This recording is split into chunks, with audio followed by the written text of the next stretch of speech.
De quoi on va parler aujourd'hui? L'examen 1. Notre présentateur juste avant avait bien expliqué les bases. Maintenant, je vais expliquer comment on peut faire une VisView, qui est un des contrôles les plus utilisés en mobile. On va faire une belle VisView. Pas une VisView avec du texte basique, ou avec une image basique, ou un switch basique. Voilà. Alors, avant de commencer avec la VisView, je vais présenter le Previewer. Donc, le Previewer fonctionne avec la dernière version de Mac. Je n'ai pas la dernière version de Mac, donc elle fonctionne que pour iOS actuellement. Voilà. Sur mon autre PC, elle fonctionne, mais le problème, c'est que je ne peux pas afficher je peux pas l'afficher à l'écran. Donc je pourrais la montrer à ceux qui veulent plus tard avec mon PC. Voilà.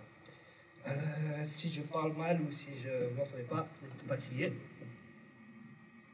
Si vous avez ma voix, n'hésitez pas à demander de chanter. Alors, commençons avec Xamarin Studio. Le Previewer. Qu'est-ce que le Previewer? Pour ouvrir mon Previewer, je dois dire à Xamarin Forms, Xamarin Studio, d'ouvrir mon XAML, ma page XAML avec mon XAML Previewer. Alors, vous l'avez vu, sur Android, ça pose un petit souci actuellement, mais pas sur iOS.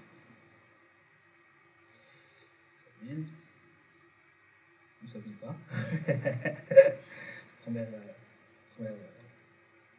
problème. Je vais parler trop vite peut-être. Recommençons.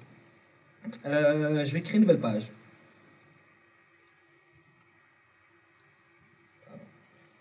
Voilà. Un nouveau fichier de type Forms, Xamarin Forms, avec une partie XAML et un code behind. Je vais l'appeler DevDay. 5, peu importe, on s'en fout. Voilà. Qu'est-ce que fait pour moi Xamarin? Il me crée ma classe CS, XAML.cs, et ma page XAML. Dans le constructeur, il appelle la commande initialize component, qui me permet de lier justement mon code behind et mon code XAML. Bien sûr, il fallait que ça arrive. MS-bit. Je vais réouvrir ma page avec mon XAML Previewer. Voilà. Temps. Quand c'est en bleu, c'est que ça charge. Voilà. Quand c'est en blanc, c'est normalement, il n'y a pas de souci. Alors, c'est assez réactif. Sauf si je mens. En principe, voilà. Ah, voilà, ok, ça met un peu de temps. Donc, en principe, c'est assez réactif. Ça met un peu de temps parce que j'ai le partage d'écran qui prend ses infos. Alors, qu'est-ce qu'on va faire? On va dessiner un petit écran. Je vais vous montrer que ça fonctionne.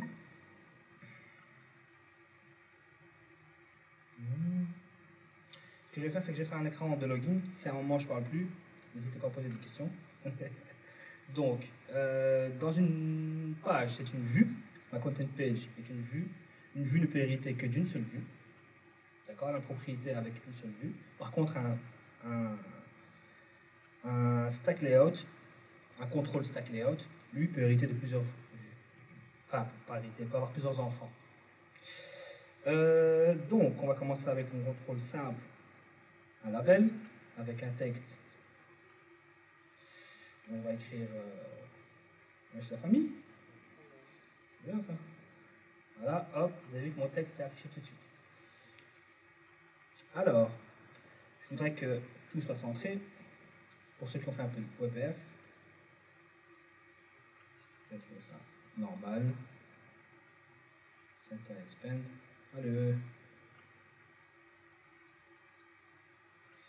Voilà, je centre mon texte.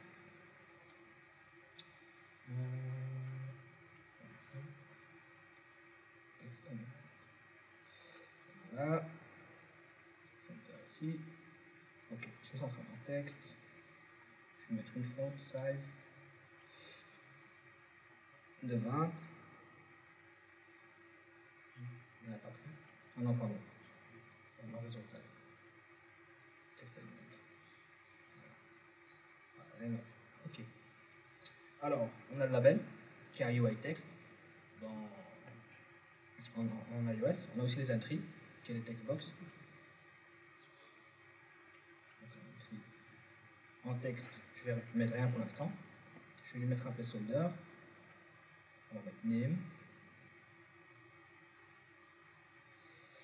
Voilà. Alors je voudrais 2-3 entries. Je vais en profiter pour dupliquer. Email et un password. Comme si c'était un écran de livre, par exemple. Voilà, j'ai mon password. Donc j'ai mes entries, j'ai un texte, il me faut aussi un bouton. Un bouton avec du texte. Je vais mettre Enter. Voilà. Donc en quelques lignes, j'ai vu tout de suite que ça fonctionnait. Lorsque je vais builder, j'aurai la même chose qui va s'afficher. J'ai un bouton, j'ai 3 entries et un label. Bon, on va un peu décorer tout ça. On peut lui mettre des fonds de couleurs. Ça c'est normal. On a des couleurs basiques, mais on peut lui mettre un exact couleur sans aucun problème. Du text color.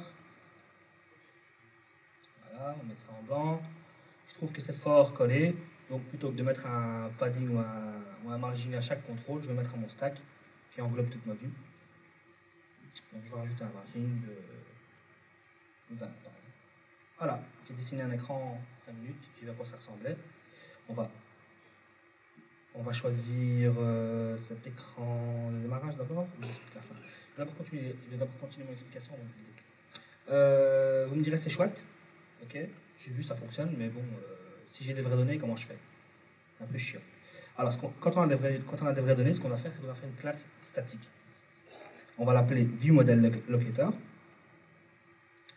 C'est une classe statique avec une propriété publique et privée statique qui va me renvoyer quoi?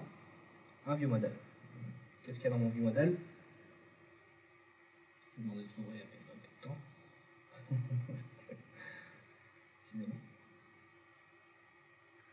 Voilà, ok. J'ai 3 propriétés. Name, email, et password. Tout le monde m'entend ça pour l'instant? Ouais. Mon ViewModel hérite d'une classe ViewModel, qui est une classe de base MVVM, qui a été écrite par notre cher confrère Stéphane Delcroix, qui est la militante à avoir sourire, qui hérite de Notify Property Change, qui permet de gérer le binding et les propriétés.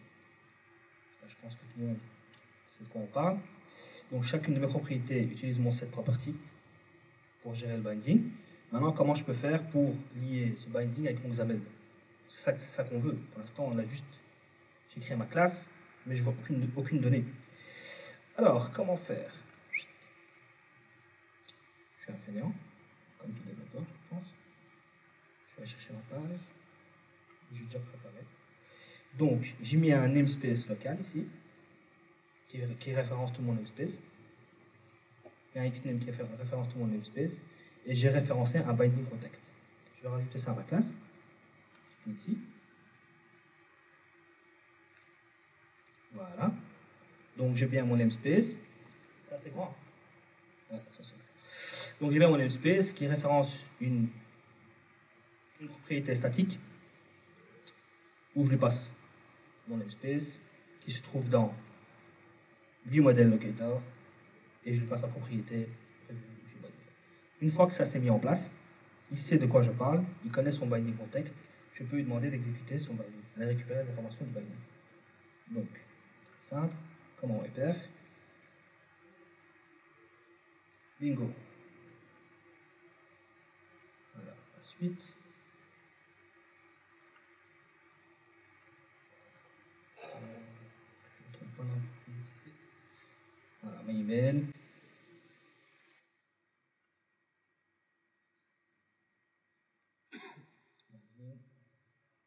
Password. Voilà ce qui est pour, voilà ce qu'il en est pour le previewer. Donc ça arrive. Ça fonctionne bien sur la dernière version de Mac, la dernière version d'Android et la dernière version de Xamarin Studio. Alors, ça c'est la première étape. De quoi on va parler aujourd'hui? On va parler de ListView. Alors, au début, on m'a dit prépare un exposé et montre-nous ListView performante, un truc qui sort bien, qui a de la gueule. Pas un truc où on voit juste un textbox avec un texte basique. Je Je me suis dit, bah, on va s'inspirer des deux cadors, Facebook et LinkedIn. Vu qu'on est invité par Microsoft, je me suis plus inspiré par LinkedIn. Ça, c'est la petite touche. Alors, j'ai donc créé Social Forms. Je me suis inspiré de Facebook, LinkedIn, du logo de Xamarin, et j'ai créé une petite icône assez sympa. Ça, c'était pour l'idée. Merci beaucoup. À quoi ça ressemble, Social Forms? Voilà à quoi ça ressemble. Il y a un écran de login. On retrouve notre list view, comme sur nos deux concurrents, Social Forms, sur LinkedIn et Facebook. Et on a deux autres types de list view. On ne va pas aborder tous les points aujourd'hui, parce qu'il y en a un peu trop. Donc, qu'est-ce qu'il y a dans cette application? On a du SQLite, on a Iconize, on a Humanizer, on a des Custom View Cell, on a du FF Image Loading, on a des caching stratégies, etc., etc., etc., etc. Alors, on ne va pas aborder tous les points. C'est bien beau tout ça. Ça, c'est mon programme d'aujourd'hui. Le previewer, on l'a fait. On va définir une list view en XAML. Dans XAML, comment est-ce qu'on définit une list view? Alors, c'est quoi une list view?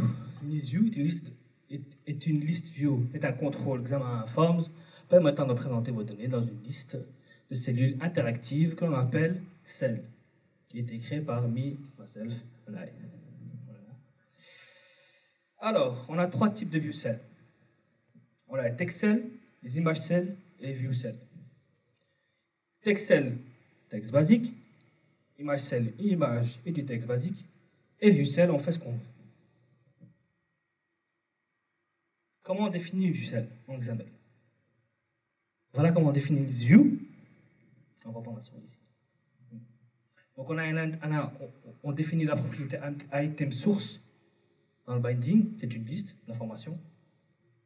On a listView.itemTemplate, on a le data template, et dans mon data template, je mets une vue qui est une view cell, qui elle peut hériter que d'une seule vue. C'est pour ça que j'ai mis un stack layout, et après dedans on met ce qu'on veut, autant de contrôle qu'on veut. Ça c'était pour la base. Alors, comme dirait Steve qui est dans la salle, chez nous, on n'est pas là pour avoir facile. Hein. Bon, maintenant comment je fais? J'ai défini une liste, c'est très bien, mais bon, quand je fais une liste simple, moi je suis très loin de ce qu'on affiche ici. J'ai un truc très basique, très dégueulasse. Alors, je me suis inspiré de Facebook. La première cellule qu'on voit sur Facebook, c'est partager quelque chose. Donc, exprimez-vous. Donc, j'ai dessiné une view cell pour pouvoir m'exprimer. Une fois que j'ai cliqué sur exprimez-vous, j'ai envie mes données, il faut que je puisse afficher ce que je viens de partager. Donc, il me faut une deuxième cellule de type code cell. Voilà. C'est mis. Alors, désolé, c'était une blague entre nous. Donc, Amy, voilà, j'ai partagé du texte. Qu'est-ce qui se passe le jour où je partage une photo? Il faut aussi une vue cell différente. Donc, là, je peux partager une picture et je peux partager un post ou un lien YouTube, par exemple. C'est bien beau. J'ai dessiné toutes mes vues cell, mais comment je vais faire à ma liste? Comment je peux dire à ma liste qu'elle choisisse elle-même le type de contenu qu'elle va afficher en fonction du contenu que c'est? Pour l'instant, quand je build, j'ai juste ça. C'est beau, mais ça ressemble à rien. C'est pas ça que je veux faire. Je suis très loin de là où je veux aller. Alors, c'est là qu'on rentre dans le thème suivant. Carte hétérogène, aka Data Template Selector. C'est quoi la Data Template Selector? En fait, je remets la même vue que là tantôt. On voit bien que j'ai défini une list view, un list item template, et on voit que j'ai un data template comme propriété. On va juste créer une classe qui va remplacer cette propriété data template de la liste. Comment on fait? Ben, on crée une nouvelle classe de type qui va hériter le data template selector. On crée une propriété avec un xkey. Dans ma page, le content page.ressource, c'est un ressource dictionary. Pour ceux qui ne savent pas, c'est un dictionnaire de ressources dans lequel on peut mettre des informations. On peut en faire un pour toute l'application, ou on peut faire un dans chacune des pages. Et donc ici dans ma list view, j'ai un item source, je garde toujours ma source, mais par contre, j'ai une propriété item template. dans laquelle je peux lui dire que j'ai une propriété statique ressource et je fais une référence à mon XK qui est juste au-dessus. Donc je fais référence à une classe basique de mon XAML, à partir de mon XAML. À quoi ressemble mon data template selector? J'ai tout simplement des propriétés en read and leave pour qu'elles ne changent pas, que j'instancie dans le constructeur. J'override une méthode, data template onSelected template. Je crée une propriété avec le view model, parce qu'en fait j'ai une liste de view model et pas une liste de modèles. Et j'ai juste un switch où j'ai défini une propriété du type vidéo, statut, picture, etc. dans mon view model. Et en fonction du type, il va me renvoyer la bonne vue. Est-ce que tout le monde a compris? Jusqu'ici. Je vais prendre ça pour un nom. Okay. Une fois que j'ai mis ça en place et que je build, tadam, là j'arrive à une liste qui ressemble à quelque chose que je veux. Donc là maintenant, ma liste vue est assez intelligente pour savoir quel type de contenu elle va devoir afficher.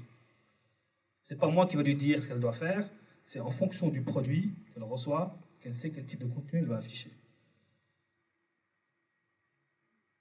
C'est bien beau, on a fait tout ça, mais il y a un souci. Une list view, c'est gourmand en ressources. Une image, c'est gourmand. Toutes ces petites icônes sont aussi gourmandes. Le problème qu'il y a, c'est qu'une fois qu'on a mis en place tout ça, la partie design, elle est faite, mais on va vite tomber sur un system out of memory exception. En gros, Android va me dire, va te faire foutre, tu m'as donné trop de trucs à manger, j'ai pas que ça à foutre, je crache, débrouille-toi. Comment je peux faire pour résoudre ce problème? D'abord, la première chose qu'on peut faire, c'est lire la doc, pour voir s'il n'y a pas de solution qui existe déjà sur Internet. Alors, on se rend compte que quand on lit la doc, Xamarin a déjà pensé à ça. Ils l'ont fait avant moi. Ils ont inventé le caching stratégie.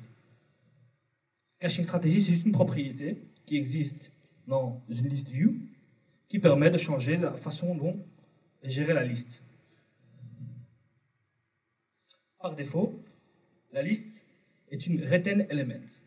C'est-à-dire que lors de la création de la page, il va créer toutes mes cellules. Si j'en ai 1000, il va créer les 1000. Et puis il va afficher juste celles qu'il me faut au moment où je l'appelle. C'est bien, mais si on a une liste de 10, de 15 éléments, c'est cool. Mais le jour où on a une liste infinie ou une liste de, je sais pas moi, 100 000 objets, on crache tout de suite. On n'a pas assez de mémoire pour créer autant de cellules. Donc ils ont créé le recycle element. Qu'est-ce que fait le recycle element? Il va juste recycler les cellules. Il va juste afficher les cellules dont j'ai besoin. Il va récupérer ce qu'il peut récupérer, la taille, le texte, les icônes, peu importe. Et il va recréer la cellule qui suit avec le contenu qui reste. Donc au final, il va chaque moment créer à chaque fois 5 cellules, pas plus, au moment où je les demande. Voilà ce qui est pour le recycle element. Est-ce qu'il y a des questions pour le recycle element? Tout le monde a compris?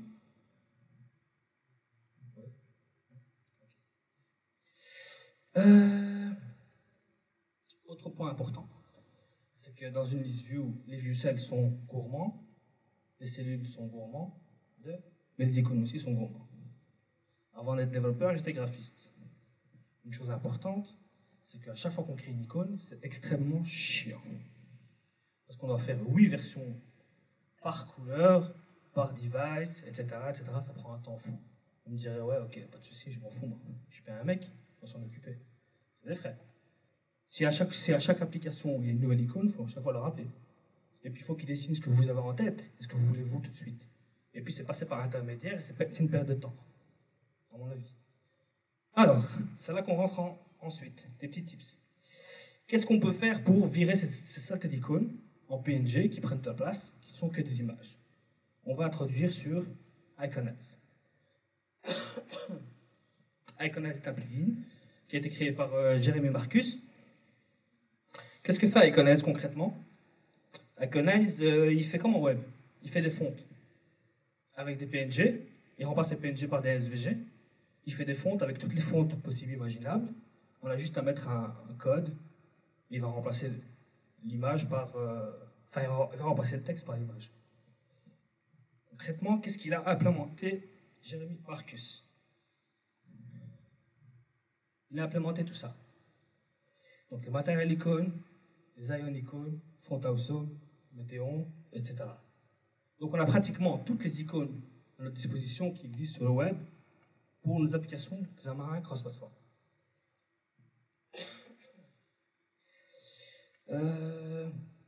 Qu'est-ce qu'on a comme produit? Qu'est-ce qu'on a comme objet pour Icon? Jérémy Marcus a créé 3 types de contrôles, en vérité 4, mais on ne le voit pas tout de suite. Il a créé une icon label, il a créé une icon image, un icon button, et il a aussi créé dans les tapés de page des petites icônes qu'on peut mettre à la place du texte. Parce que pour l'instant sur Android, on peut mettre que du texte quand on met les tapés de page. Ça prend beaucoup de place. On est obligé de choisir des titres un peu plus petits. Genre home, plutôt que liste, recherche de ce que vous voulez. Voilà. Comment ça marche? Qu'est-ce qu'il y a derrière? Pourquoi on va utiliser? Comment ça marche? Quand on regarde ma première cellule, on voit que dans la première partie de ma cellule, il n'y a rien de spécial. Donc j'ai mon Xamarin comme d'habitude, un stack layout, j'ai une image, j'ai du texte, etc., etc. Mais dans la partie du bas, on voit 3 petites icônes. Ces icônes ont été remplacées par des icônes labels.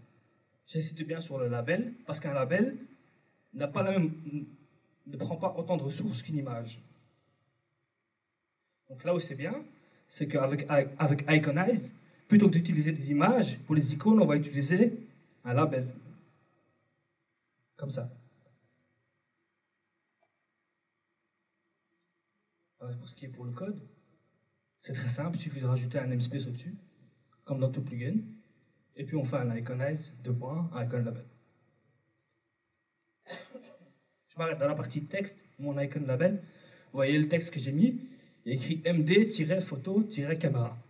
Ça, MD, ça veut dire Material Design. Donc ça veut dire qu'avec Iconize, j'ai toutes les icônes Material Design qui existent actuellement dans le marché. Et là où c'est bien, c'est que je peux intégrer ces icônes sur iOS aussi. Et elles vont s'afficher aussi.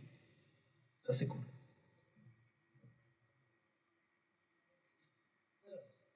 Démo.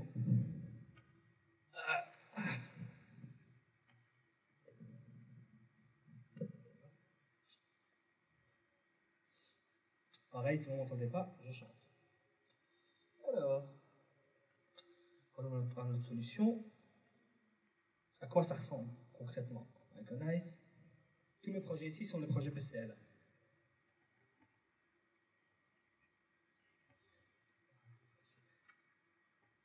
Un peu de place.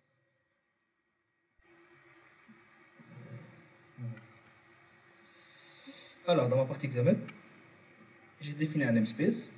Je l'ai appelé Iconize. Et je fais référence vers mon plugin. Jusqu'à là, rien de spécial. Et ici, j'ai défini toutes les icônes possibles pour chacune des polices. Je vais builder pour voir à quoi ça ressemble. Je vais build sur Android.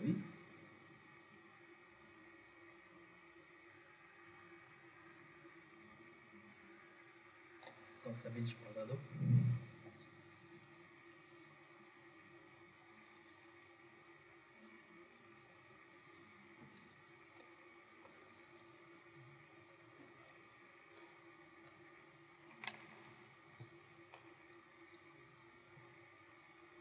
Désolé.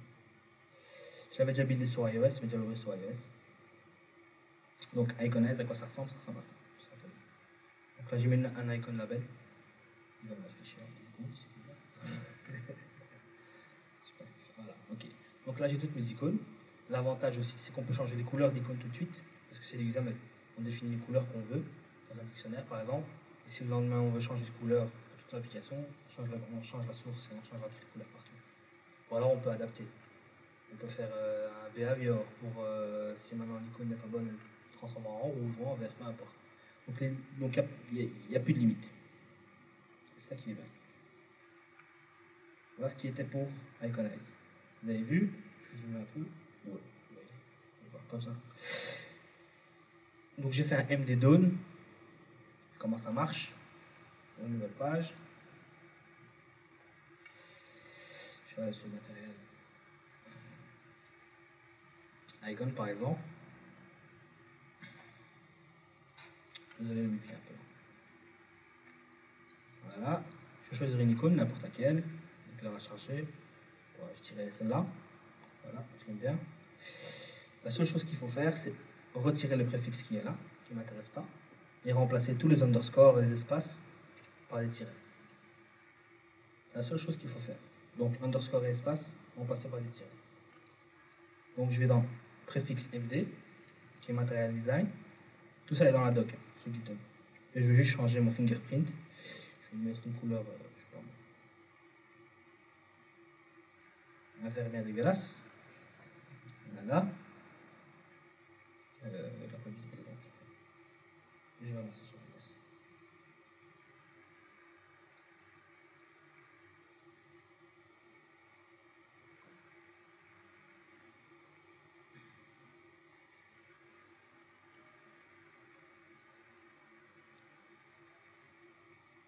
Désolé pour les bruits.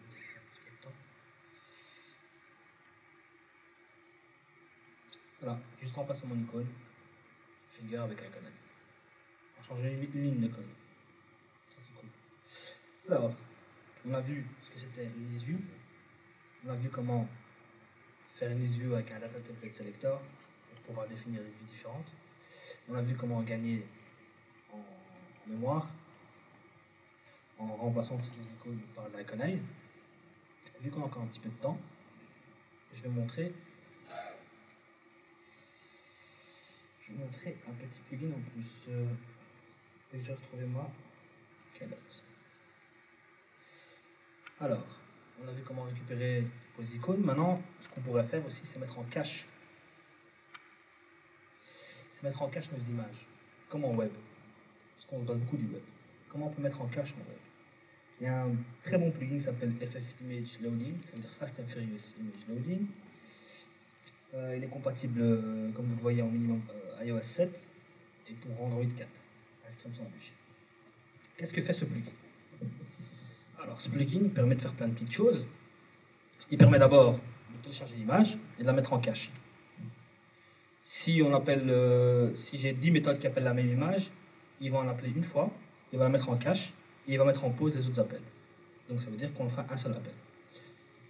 Qu'est-ce qu'il fait aussi? Il fait un down sample view, ça veut dire qu'il va récupérer l'image à la taille qu'on veut, nécessaire, si on active la propriété, bien sûr. C'est-à-dire que si j'ai une image que je récupère sur Pixabay qui fait en Full HD en 4K, lui va la récupérer à la taille dont ma cellule en a besoin.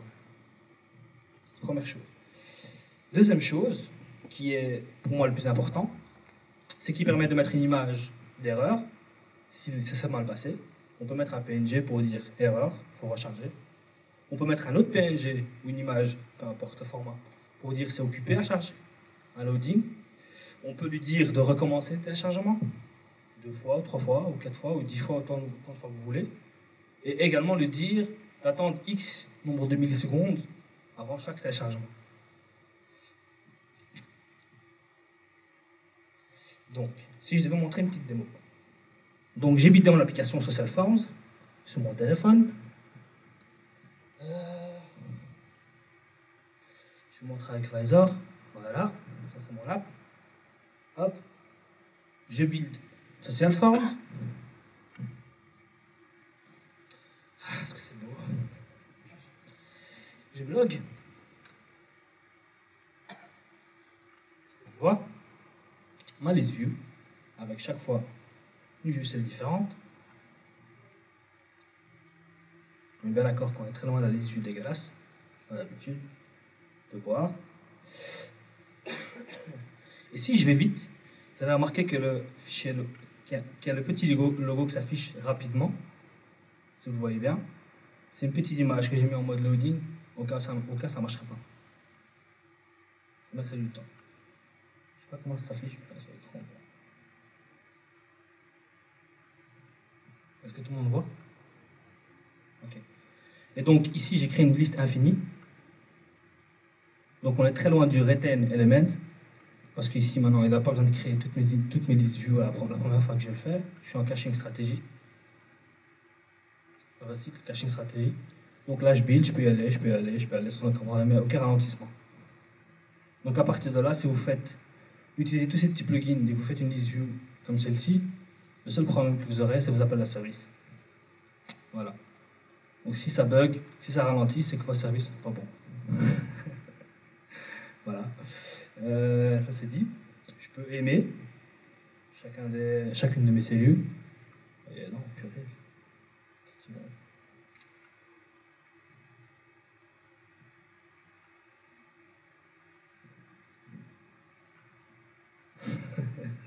C'est bon, tu peux t'arrêter, hein. Si t'arrêtes plus, il n'y a plus où s'arrêter. Désolé.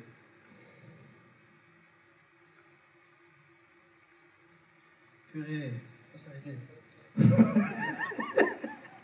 J'ai trop slidé. Bah comme ça, moi, vous aurez vu.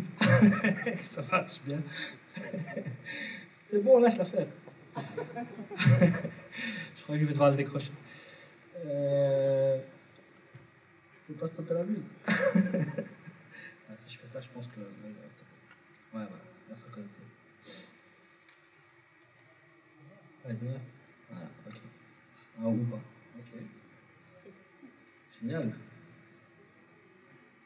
3 secondes. C'est une version gratuite en fait.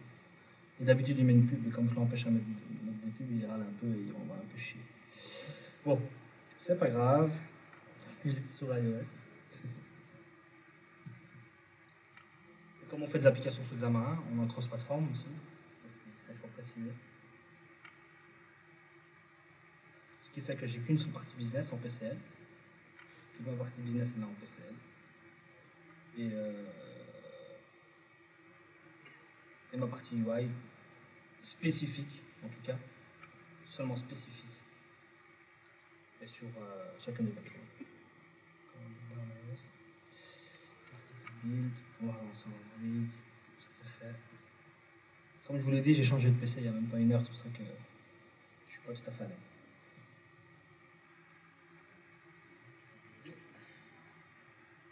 Pareil sur iOS, sauf que sur iOS en natif, un tapé de page se situe en dessous, et que le fond est souvent clair, il n'y a pas de couleur.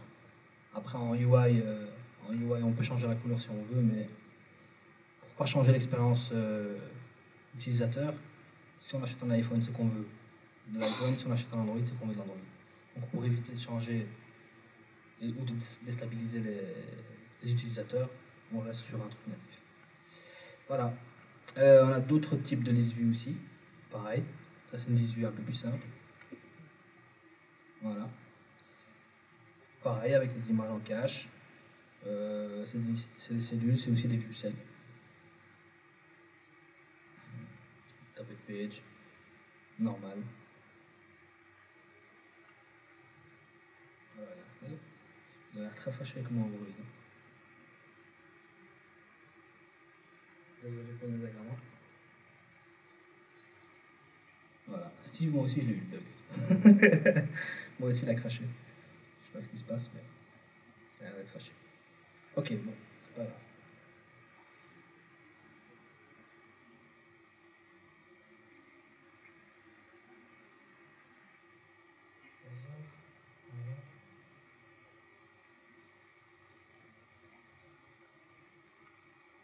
Excusez-moi. Voilà, il va se reconnecter.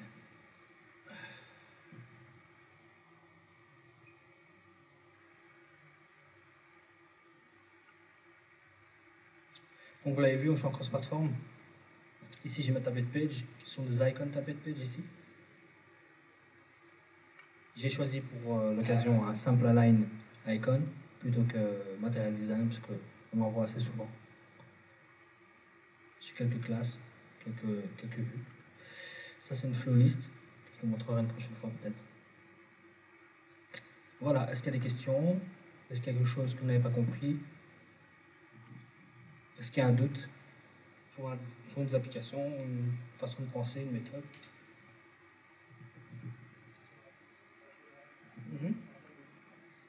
Elle est gratuite. Open source. Tout est open source, tout est gratuit. Le lien est sur un des slides, je suis passé un peu trop vite. Je vais aller le rechercher.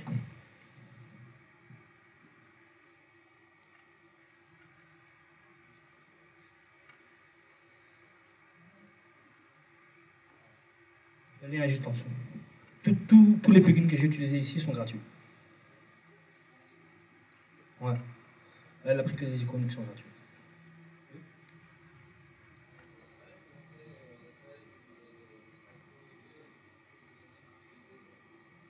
Ouais.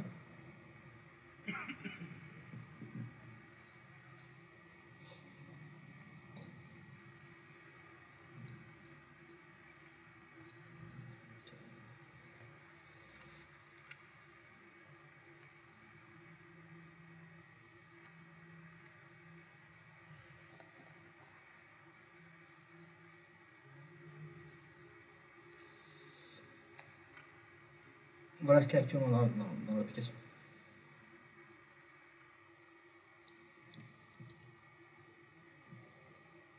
Zara, quelqu'un d'autre? Une question? Donc tout est assimilé alors. Heureusement qu'on n'est pas en classe. Faites-moi un data template selector. Ok, ben merci beaucoup alors. Merci d'avoir suivi cette petite présentation.